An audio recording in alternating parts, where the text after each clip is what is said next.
Magandang araw po. So ngayon po ay Sabado is basura day na naman ko po. So konti lang po yung ibebenta ko ngayon. So konti lang kasi yung aming naipon or konti lang yung nabili namin sa linggong ito. So ngayon po ay pupunta ako dun sa bentahan ko po ng basura. So baby lang po yun. So malapit lang po. Eh napakita ko na rin po sa last video ko po. Ayan. So medyo ayan. So wala pa akong trolley ngayon. So dala-dala ko lang talaga siya. So ito lang sa isang plastic lang. So, hindi na kailangan mag-trolley, pero ayan. Okay, so medyo magana lang siguro yung benta ko ngayon. And iinom lang siya, so wala masyadong malalaking at hindi siya ganun kabigat. So, napakagaan lang po niya and madali siya pong dalhin ngayon. So, ayan. So, medyo madali po para sa akin to. So, ayan, bit. Wala. So, ayan. Ito yung way ko. Pupunta ko doon. So, ayan yung way ko. So, papakita ko sa inyo yung way. So, balik na rin ko lang. Way ko, papunta po dun sa bentahan ko po ng basura. So, ayan, medyo okay lang po yung dinadaanan ko dito.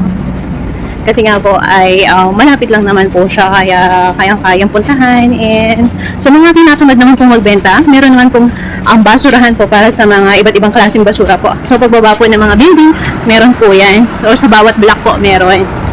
So, ganun lang po. Yan. Medyo hinihingal ako. Really kasi ako hingayin pagka naglalakad ako. So, yan.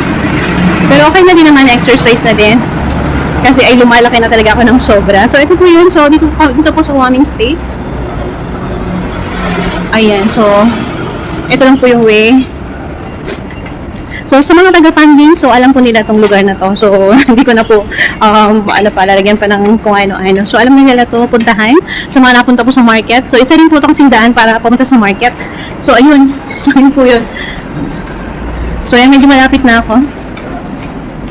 So, hanggang dito na ako sa pinto. And, syempre, ayan na po. So, ito na po yung bibentahan ko po ng basura. So, ayan na po siya. So, the Green Valley Recycling Store. Okay po. Paalam po. Salamat po sa panonood. Bye-bye po.